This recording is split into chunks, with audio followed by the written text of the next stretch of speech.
قال اللہ تعالی فی القرآن المجید قل هو اللہ احد اللہ الصمد لم یلد ولم یولد ولم یکن لہ کفوا احد۔ قابل صد احترام محترم سامعین اکرام، ہر قسم کی تعریفات اس خالق مالک ارض و سماوات کے لیے، اور لاکھوں کروڑوں درود و سلام آپ محمد مصطفیٰ صلی اللہ علیہ وآلہ وسلم کی ذات اقدس پر۔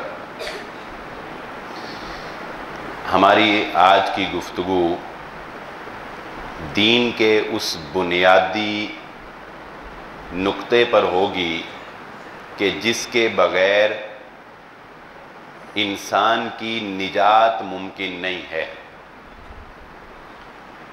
اور اس پر صرف ایمان لانا یا زبان سے دعویٰ کر دینا ہی کافی نہیں ہے، بلکہ دل کی اتھاہ گہرائیوں سے خالصتاً اس کو ماننا ہماری نجات کے لیے ضروری ہے۔ وگرنہ اگر وہ نقطہ، ہمارا وہ پوائنٹ ہمارے عقیدے میں درست نہیں ہے تو اعمال صالحہ بھی کسی کام آنے والے نہیں ہیں۔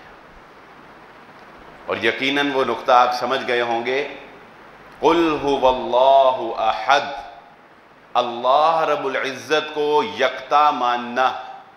کہہ دیجئے وہی اللہ ہے جو یکتا ہے، اللہ کی توحید پر ایمان لانا، اس کو وحدہ لا شریک ماننا۔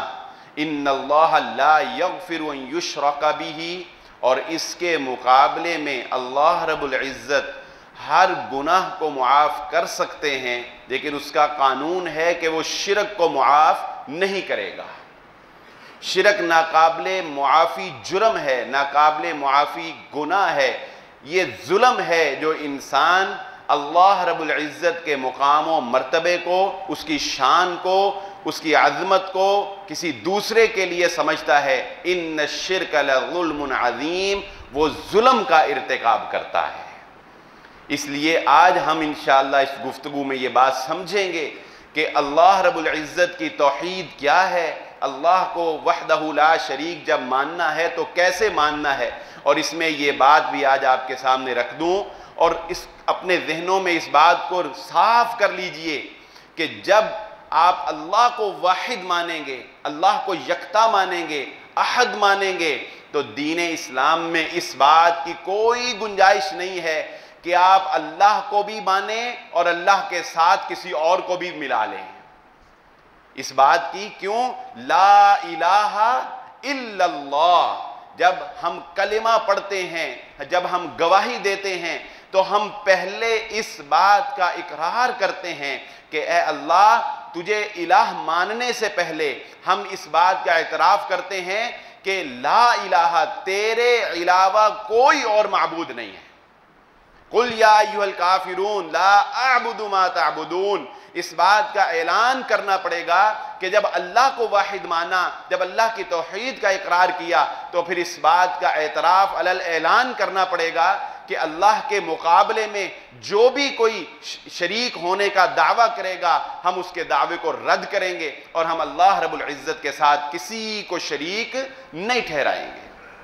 اور اللہ رب العزت کی توحید کی علماء کرام نے سمجھنے کے لیے 3 اقسام بیان کی ہیں، آسانی سے انشاءاللہ اور مختصر وقت میں آپ کو سمجھانے کی کوشش کروں گا۔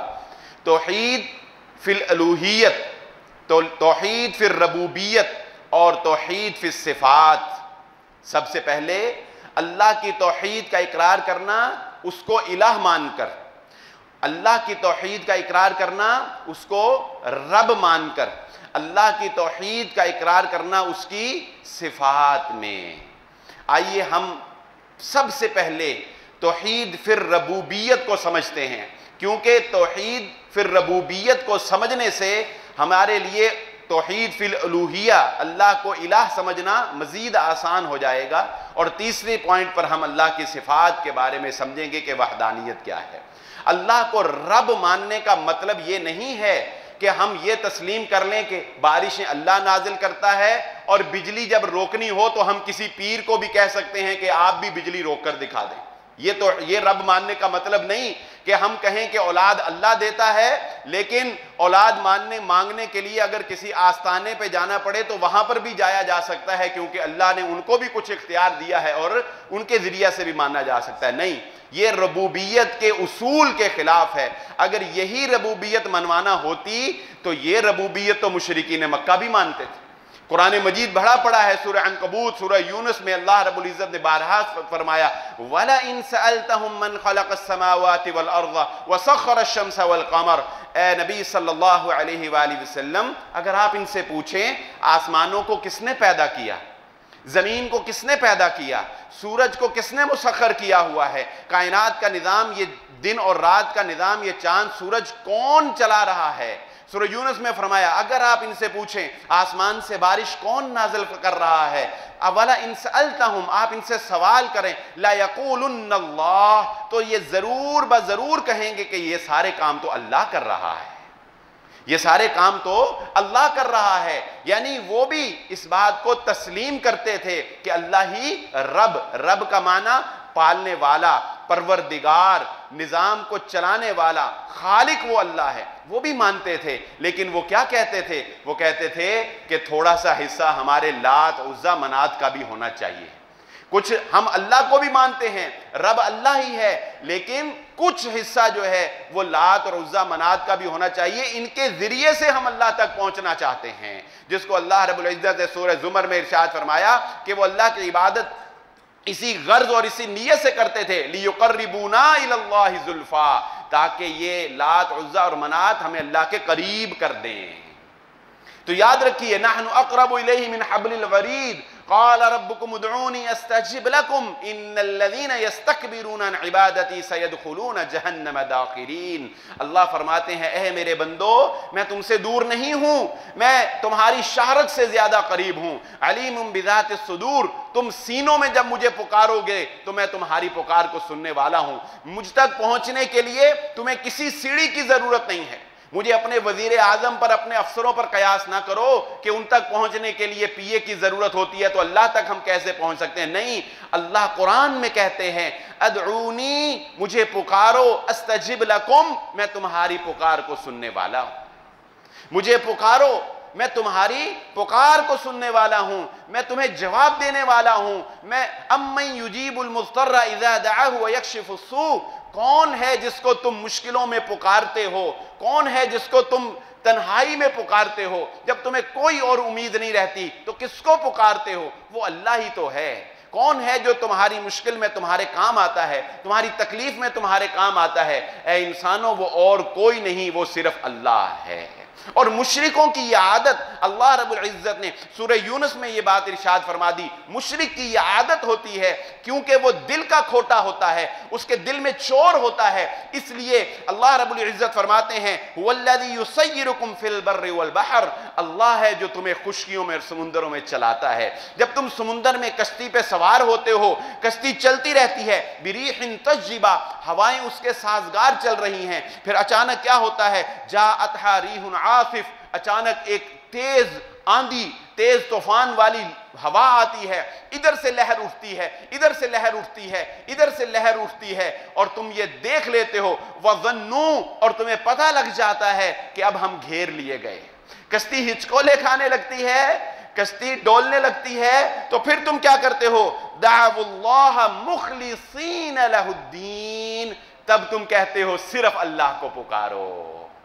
جب پھنس جاتے ہو، جب ڈاکٹر کہتا ہے یہ لاجواب ہو گیا ہے، لا علاج ہو گیا ہے، ہماری طرف سے جواب ہے، تب تم کہتے ہو اب دعاؤں کی ضرورت ہے، اب اللہ ہی ہے جو اس کو زندگی دے سکتا ہے. اللہ فرماتے ہیں مشرک کی یہ عادت ہوتی ہے. حضرت عکرمہ رضی اللہ تعالی عنہ کشتی میں سوار ہوئے، بھاگے، اور جب کشتی ڈولنے لگی ملا نے کہا اللہ کو پکارو. کہنے لگے لات، عزا، منات کو نہیں. وہ کہنے لگا یہاں پر اب لات، عزا، منات کام نہیں آئیں گے، یہاں پر اب کوئی اور کام نہیں آ سکتا، یہاں پر تو اللہ نے کام آنا ہے. اسی وقت عہد کر لیا کہ وہ اللہ جو سمندروں میں کام آتا ہے، جو خشکیوں میں بھی کام آ سکتا ہے، جو مشکلوں میں کام آتا ہے، وہی اللہ تو ہماری آسانیوں میں ہمارے کام آتا ہے. تو کون ہے؟ یاد رکھ لیجئے یہ بات، قل هو اللہ احد اللہ الصمد، کائنات میں کوئی ذات ایسی نہیں جو بے نیاز ہو۔ ہم اگر کسی کے کام آتے ہیں تو لوگوں کے محتاج بھی ہیں، ہم سانس لینے میں محتاج ہیں۔ کوئی دنیا میں کتنا ہی نیک کیوں نہ ہو جائے، کتنا ہی ولی کیوں نہ ہو جائے، کتنی ہی کرامتوں کا اس پر ظہور کیوں نہ ہو جائے، بتائیں کیا وہ قضائے حاجت کرنے کا محتاج نہیں ہوتا؟ کیا وہ کھانے کے بغیر زندہ رہ سکتا ہے؟ کیا وہ نیند کے بغیر زندہ رہ سکتا ہے؟ کیا وہ لوگوں کے ساتھ گفتگو کیے بغیر، باتیں کیے بغیر اپنا مدعا بیان کر سکتا ہے؟ کیا وہ لوگوں کے دلوں کے راز کو جان سکتا ہے؟ کیا وہ زندگی دے سکتا ہے؟ کیا وہ موت دے سکتا ہے؟ نہیں، یہ سب کچھ اگر کوئی کر سکتا ہے تو وہ صرف اللہ کی ذات ہے، اور اس کے خزانوں میں کوئی کمی نہیں۔ جانتے ہیں اس کے خزانے کتنے ہیں؟ محمد الرسول اللہ صلی اللہ علیہ وآلہ وسلم نے فرمایا، حضرت آدم علیہ السلام سے لے کر قیامت تک جتنے انسان آنے ہیں سارے کے سارے جمع ہو جائیں اور اپنے اندر سوچنا شروع کر دیں، مجھے یہ چاہیے، مجھے یہ چاہیے، میرے پاس یہ ہونا چاہیے، میرے پاس یہ ہونا چاہیے۔ ہر انسان اپنی سوچ کے مطابق جو سوچ سکتا تھا وہ سوچ لے، اللہ اس کی سوچ کے مطابق اس کو عطا کر دے، اللہ اس کی سوچ کے مطابق اس کو عطا کر دے۔ سارے انسانوں کو عطا کرنے کے بعد اس کے خزانوں میں اتنی کمی بھی نہیں آتی جتنا چڑیا کی چونچ میں پانی کا ایک قطرہ آ جاتا ہے، اتنی کمی بھی اللہ کے خزانوں میں نہیں آتی۔ اور ہم دعوے دار ہیں کہ جی یہ بزرگ جو ہیں یہ جانتے ہیں۔ آپ کسی بابا جی کے پاس جائیں، میں ایسی بہت سی مثالیں آپ کے سامنے پہلے بھی رکھ چکا ہوں، وہ جاتے ہی آپ کو بتا دے گا تو نے یہ کیا، تو نے وہ کیا، جنات کا جو بھی چکر ہے۔ لیکن کبھی ہم نے یہ سوچا میرے رب کا علم کیا ہے، میرے رب کا علم کتنا وسیع ہے، انسان کتنی ترقی کر گیا، درختوں کے پتے شمار نہیں کر سکتا، لیکن تیرے رب کا علم یہ ہے کہ ایک درخت کا پتا بھی اگر گرتا ہے تو وہ تیرے رب کے علم میں ہوتا ہے، یہ تیرے رب کا علم ہے، وہ علیم ذات ہے۔ تو امن خلق السماوات والارض وانزل لكم من السماء ماء فانبتنا به حدائق ذات بهجة ما كان لكم ان تنبتوا شجرها أإله مع الله بل هم قوم يعدلون۔ اے انسانوں، جب آسمان اللہ نے بنایا، جب زمین اللہ نے بنائی، جب بارش اللہ نازل کرتا ہے، اس سے کھیتی اللہ اگاتا ہے، تم کیا کر سکتے ہو؟ تم کیا کر سکتے ہو؟ وہ لوگ سورہ حج میں اللہ رب العزت نے فرمایا جن کو تم اللہ کے علاوہ پکارتے ہو، جن کو تم اللہ کا شریک ٹھہراتے ہو، ایک مکھی بھی پیدا نہیں کر سکتے۔ وَإِن يَسْلُبْهُمُ الذُّبَابُ، اگر مکھی ان سے کچھ چھین لے تو اس سے واپس نہیں لا سکتے۔ ایسی کمزور مخلوق کو تم اللہ کا شریک ٹھہراتے ہو۔ انسانوں کی عقلوں پر پردہ پڑ گیا۔ وَمَا قَدَرُ اللَّهَ حَقَّ قَدْرِهِ، اگلی آیت میں فرمایا تم نے دراصل اپنے اللہ کو پہچانا نہیں ہے۔ وَمَا قَدَرُ اللَّهَ حَقَّ قَدْرِهِ، تم نے اللہ کی قدر نہیں جانی۔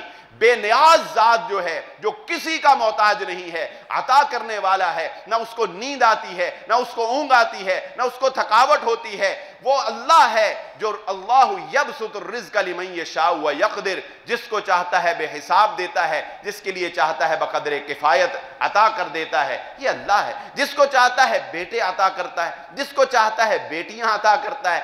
اچھا اگر تمہیں یہ لگتا ہے، دیکھیں انسان اللہ کی ربوبیت کے آگے لاجواب ہے، یہ ایک الگ بات ہے کہ وہ اس لاجواب ہونے کے باوجود اللہ کے ساتھ شرک کرے، باوجود اس کے وہ اللہ کے ساتھ شرک کرے تو یہ اس کی اپنا اس کا جرم ہے، لیکن وہ لاجواب ہے۔ کیسے لاجواب ہے کہ اللہ رب العزت فرماتے ہیں اچھا انسان ہم تجھے بتاتے ہیں، ہم دعویٰ کرتے ہیں کہ ہم رب ہیں، ہم دعویٰ کرتے ہیں کہ ہم رب ہیں۔ کیسے رب ہیں؟ مرج البحرین یلتقیان بینہما برزخ لا یبغیان، یہ دریا چل رہے ہیں دو، ایک کا پانی میٹھا، ایک کا پانی نمکین، ادھر کا پانی مٹیالے رنگ کا، ادھر کا پانی سفید شفاف رنگ کا، نیلے صاف رنگ کا۔ اگر تجھے یہ لگتا ہے کہ اللہ نہیں ہے، اللہ رب نہیں ہے، اس کے ساتھ کوئی اور بھی ہے، تو ان پانیوں کو ملا کر دکھا دو، ان پانیوں کو ملا، کون ہے جو اس نے ایک آڑ رکھی ہے جو پانیوں کو ملنے نہیں دیتا؟ ہم بارش نازل کر رہے ہوں، تم جسے اللہ کا شریک سمجھتے ہو، کرنی والا سمجھتے ہو، دینے والا سمجھتے ہو، مشکل کشا سمجھتے ہو، اس سے کہو جہاں بارش نازل کر رہا ہے میرا رب تو روک کر دکھا دے۔ وہ جو حضرت ابراہیم علیہ السلام نے کہا تھا میرا رب وہ ہے جو سورج کو مشرق سے نکالتا ہے، جھگڑا ہی ختم ہو جائے تو میرے رب کے خلاف کوئی کام کر کے دکھا دے، سورج کو مغرب سے نکال کر دکھا دے۔ فَبُهِتَ الَّذِي كَفَرَ، ہم تمہارے لیے خون اور گوبر کے درمیان میں سے، خون اور گوبر کے درمیان میں سے لبنن خالصن سائغا للشاربین، دودھ نکالتے ہیں۔ لاؤ کوئی ایسا شریک اللہ کا جو دودھ کا ایک قطرہ پیدا کر کے دکھا دے، کوئی ایک گندم کا دانہ پیدا کر کے دکھا دے، کوئی مچھر کا ایک پر پیدا کر کے دکھا دے، کوئی سورج کی ایک کرن پیدا کر کے دکھا دے، کوئی کچھ کر کے تو دکھائے تو ہم اس کو اللہ کا شریک مانیں۔ جب کوئی کچھ کر ہی نہیں سکتا، سب محتاج ہیں اس کے، تو پھر تمہیں ماننا پڑے گا کہ رب وہ اللہ ہی ہے۔ وَأَوْحَى رَبُّكَ إِلَى النَّحْلِ، مثالیں بڑی ہیں لیکن گفتگو آگے لے کر چلتے ہیں۔ اللہ رب العزت فرماتے ہیں مکھی ہے نا، مکھی، دیکھو انسان غور تو کرو وہ کیسا رب ہے۔ اتنی سی مکھی ہے، اتنی سی مکھی میں اتنا بڑا کارخانہ اللہ نے بنا دیا ہے۔ اسی مکھی میں اللہ نے یہ صلاحیت رکھی، پھلوں سے رس چوستی ہے، تمہارے لیے شہد بناتی ہے، شفاء للناس، تم کھاتے ہو شفا ہوتی ہے۔ وہی مکھی اگر تمہیں کاٹ لے تو تمہارے جسم میں زہر پھیل جاتا ہے۔ اتنی سی مکھی میں زہر بھی ہے، شہد بھی ہے۔ کبھی تم نے کوئی ایسا کارخانہ بنانے والا اللہ کے مقابلے میں دیکھا ہو تو بتاؤ، پھر اللہ کے ساتھ تم شرک کر سکتے ہو۔ جب نہیں کر سکتے تو پھر تمہیں یہ ماننا پڑے گا کہ رب صرف اللہ ہے۔ اچھا یہ نہیں کر سکتے تم اللہ کی بنائی ہوئی چیزوں جیسی نہیں بنا سکتے۔ جن کو تم پکارتے ہو، جن کو تم اللہ کے مقابلے میں پکارتے ہو، وہ تو اللہ کے بندے ہیں، اللہ کی مخلوق ہیں، محتاج ہیں، اس دنیا سے چلے گئے۔ اور میں نے ایک جمعہ پڑھایا تھا، آپ کو یاد ہوگا کچھ دن پہلے ہی، 1-2 ماہ پہلے، جس میں یہ بتایا تھا کہ شرک کا آغاز دراصل نیک لوگوں کی وجہ سے ہی ہوا۔ یہ لات، عزا، منات جو بت ہیں، یہ کوئی ایسے ہی نہیں بن گئے تھے۔ یہ حضرت نوح علیہ السلام کے دور کے نیک لوگ تھے جن سے عقیدت اور محبت تھی، اور اس عقیدت اور محبت کے نتیجہ میں بالآخر درجہ بدرجہ لوگوں نے ان کی پرستی شروع کر دی اور ان کے بت بنا کر شیطان نے گھڑ کر ان کے گھر تک پہنچا دیے۔ یہ شرک دراصل اس عقیدت میں جو ہمیں نیک لوگوں کے ساتھ ہوتی ہے، اس محبت اور الفت میں جو ہم نیکوکاروں کے ساتھ کرتے ہیں، اس عقیدت میں ہی ہم اپنا عقیدہ بگاڑ لیتے ہیں۔ اس عقیدت اور محبت میں ہی ہم اپنا عقیدہ بگاڑتے ہیں۔ اللہ رب العزت فرماتے ہیں چلو یہ تو تم سے نہیں ہو سکا کہ تم کوئی ایسی اللہ کی بنائی ہوئی چیزوں جیسی کوئی چیز بنا سکو، نہیں کر سکتے، کر ہی نہیں سکتے۔ اچھا ایک اور کام کرو، وہ کیا؟ جس کو اللہ رب العزت سورہ ملک میں بیان فرمایا، وہ کیا؟ وہ ایسا کرو کہ آسمان کی طرف غور سے دیکھو۔ اللہ نے جو چیزیں بنائی ہیں، اللہ نے جو تخلیق کی ہے، اس میں غور سے دیکھو اور غور کرو، خوب غور کرو، اور غور کرنے کے بعد ثابت کر دو کہ اللہ کی بنائی ہوئی چیز میں کوئی عیب ہے۔ ما ترى في خلق الرحمن من تفاوت فارجع البصر هل ترى من فطور ثم ارجع البصر كرتين ينقلب اليك البصر خاسئا وهو حسير۔ جتنی دفعہ بھی انسان تو غور کرے گا تیری نظر تھک جائے گی، لیکن رحمان کی بنائی ہوئی تخلیق میں تجھے کوئی عیب نظر نہیں آئے گا۔ یہ ہے توحید فی الربوبیت۔ جب اللہ کو رب مانا، جب داتا اللہ کو مانا، پھر یہ ماننا ہے کہ دنیا میں کوئی اور داتا نہیں ہو سکتا۔ جب مشکل کشا اللہ کو مانا، پھر یہ ماننا پڑے گا کہ مصیبتوں میں کام آنے والا کوئی اور نہیں ہو سکتا۔ جب اولاد دینے والا اللہ کو مانا، پھر کسی اور کے آستانے اور کسی اور کے در پہ جا کے اولادیں مسلمان نہیں مانا کرتے۔ وہ موقوف روایت آپ کو مختصر سناتا چلا جاؤں کہ ایک مکھی کی وجہ سے بھی انسان کو جہنم میں بھیج دیا گیا، اور ایک مکھی کی وجہ سے انسان کو جنت میں بھیج دیا گیا۔ قوم بنی اسرائیل کا یہ واقعہ صحابی رسول صلی اللہ علیہ وآلہ وسلم نے سنایا کہ دو شخص ایک قبیلے پر سے گزرے۔ یاد رکھیے صدقہ کرنا عبادت ہے، اللہ کے علاوہ کسی اور کی نہیں کی جا سکتی۔ نظر و نیاز کرنا عبادت ہے، اللہ کے علاوہ کسی اور کی نہیں کی جا سکتی۔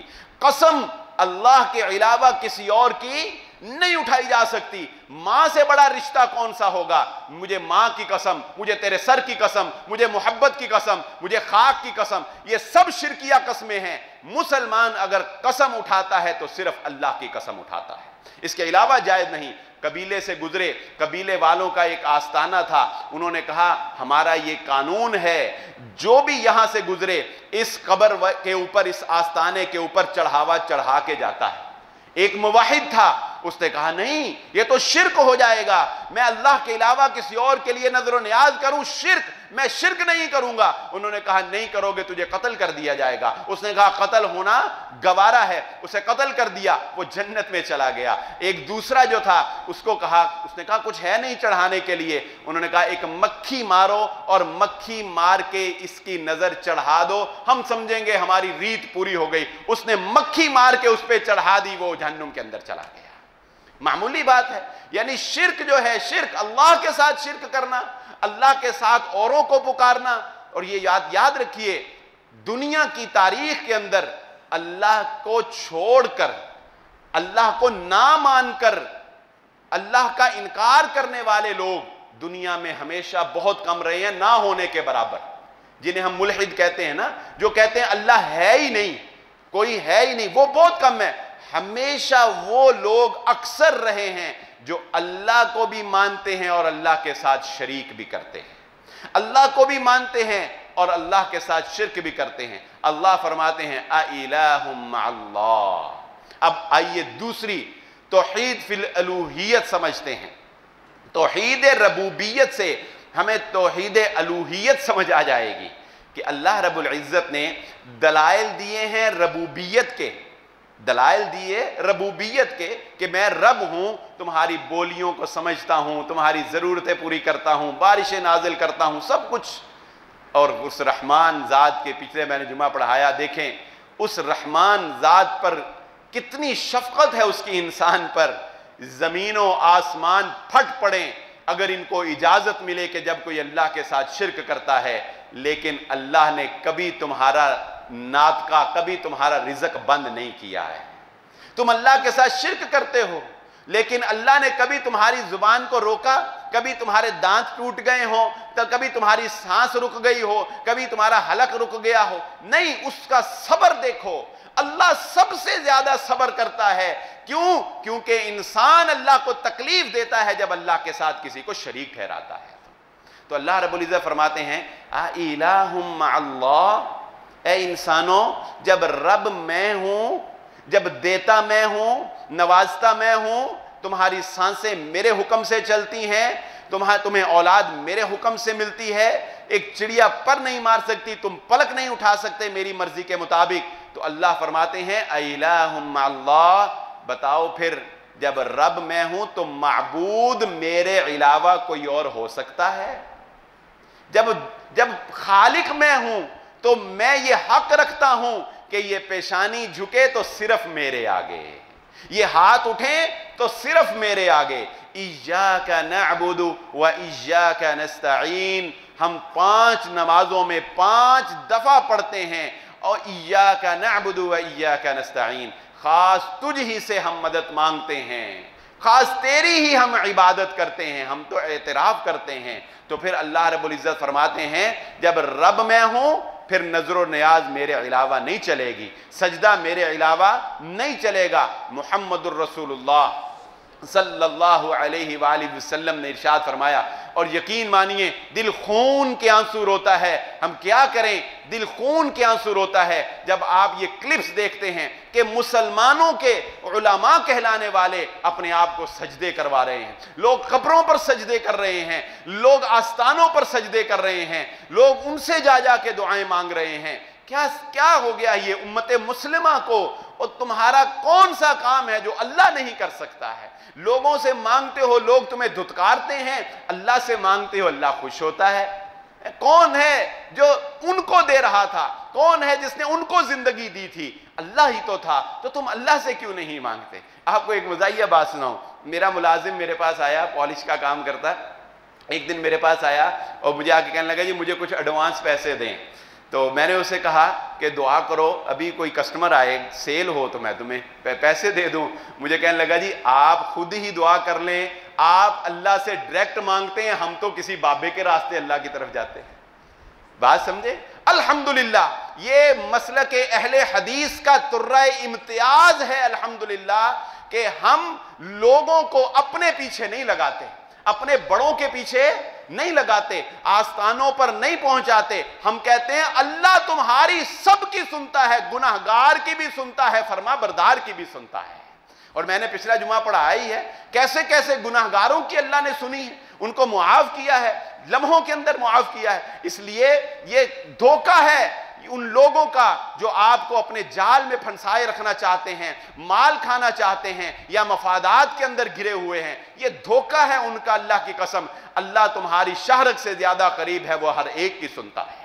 محمد الرسول اللہ صلی اللہ علیہ وآلہ وسلم نے ارشاد فرمایا، حدیث میں سنانے لگا تھا کہ آپ صلی اللہ علیہ وسلم نے فرمایا اگر دنیا میں اللہ رب العزت کے علاوہ کسی کو سجدہ کرنے کی اجازت ہوتی تو میں بیوی کو حکم دیتا کہ وہ اپنے خامند کو سجدہ کرے، کیونکہ بیوی کے اوپر خامند کی اطاعت اور فرما برداری اس حد تک لازم ہے. لیکن محمد الرسول اللہ صلی اللہ علیہ وآلہ وسلم نے منع فرما دیا کہ اللہ کے علاوہ کسی اور کو سجدہ کرنے کی اجازت نہیں ہے. اور جانتے ہیں شرک میں کتنا محتاط ہونے کی ضرورت ہے، شرک میں کتنا محتاط ہونے کی ضرورت ہے. اگر کوئی آپ سے یہ سوال کرے کہ ہم کسی آستانے پر کسی قبر والے پر جا کر اگر قربانی کر دیں تو اس میں کیا حرج ہے، ہم کرتے تو اللہ کے نام کی ہیں، ہم اللہ کا نام ہی پڑھتے ہیں نا، پھر وہاں جا کر دیں تو کیا حرج ہے، اگر 11 تاریخ کو کر دیں تو کیا حرج ہے، اور اگر ہم اس کے قبر پہ جا کے دعا کر لیں تو کیا حرج ہے. تو حرج سن لیجئے کہ کیا ہے. محمد الرسول اللہ صلی اللہ علیہ وآلہ وسلم کے جلیل القدر صحابی آئے، اے اللہ کے نبی صلی اللہ علیہ وآلہ وسلم میں نے نظر مانی تھی، بوانا نامی جگہ ہے، بوانا نامی جگہ ہے، میں نے نظر مانی تھی کہ اگر میرا فلاں کام ہو جائے گا تو میں وہاں پر جا کے قربانی کروں گا، ذبح کروں گا، قربانی کروں گا. قربانی تو جہاں بھی کی جائے، قل ان صلاتی ونسکی ومحیای ومماتی للہ رب العالمین.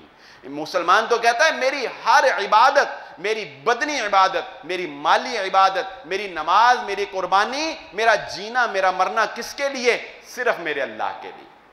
نبی صلی اللہ علیہ وسلم سے پوچھا میں نے نظر مانی تھی، پورا ہو گیا کام، بتائیے نظر پوری کر لوں؟ اللہ کے نبی صلی اللہ علیہ وآلہ وسلم کی احتیاط دیکھے شرک کے معاملے میں. پوچھا یہ بتاؤ کہیں وہاں جاہلیت میں کوئی آستانہ تو نہیں تھا جہاں اللہ کے ساتھ شرک ہوتا تھا؟ وہاں کوئی ایسا بت تو نہیں تھا جہاں اللہ کے ساتھ شرک ہوتا تھا کہ کہیں ماضی میں وہاں شرک ہوتا رہا ہو اور اب بھی تم وہاں جا کے قربانی کرو؟ اسلام یہ گوارا نہیں کرتا. صحابی نے کہا نہیں وہاں پر کوئی ایسا آستانہ نہیں تھا. فرمایا پھر اپنی نظر پوری کر لو.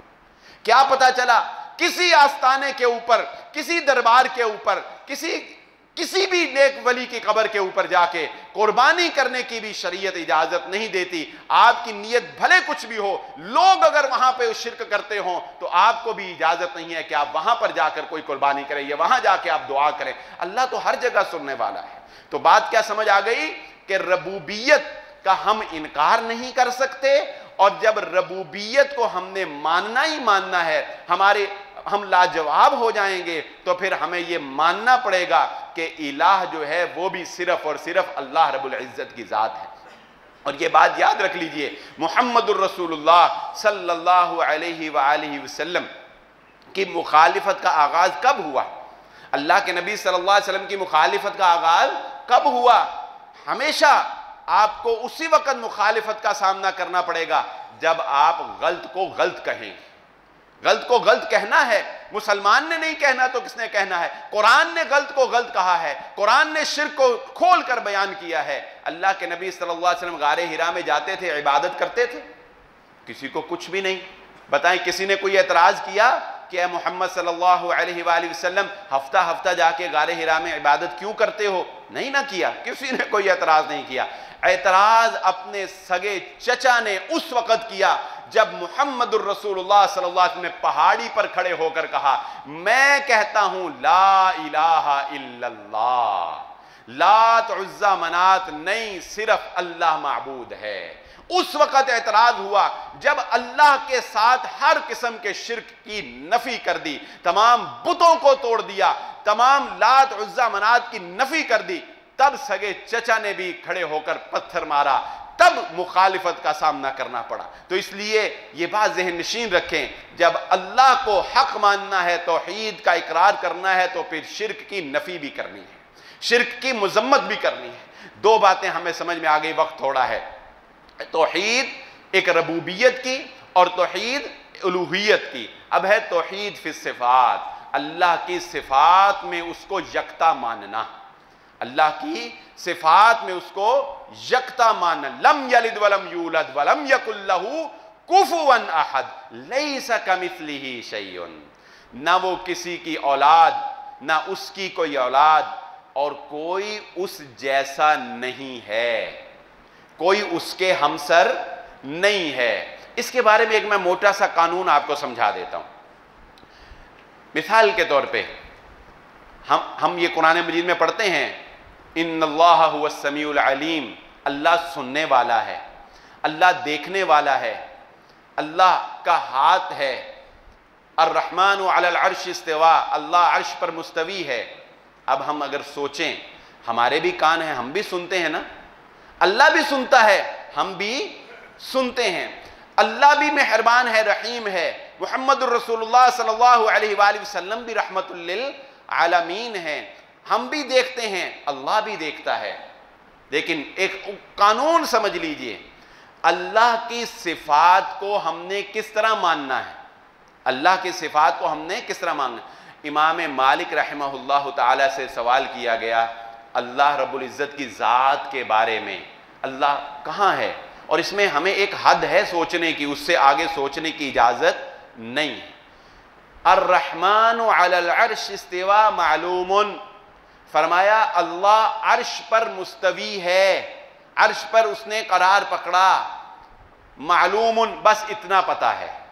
اب اللہ عرش کے اوپر کیسے ہے، بیٹھا ہے، کھڑا ہے، نعوذ باللہ اس کی کیفیت کیا ہے، کتنا اوپر ہے، کیا ہے، یہ ہماری عقل سے باہر ہے، ہم سمجھ نہیں سکتے، ہمیں سوچنے کی اجازت نہیں۔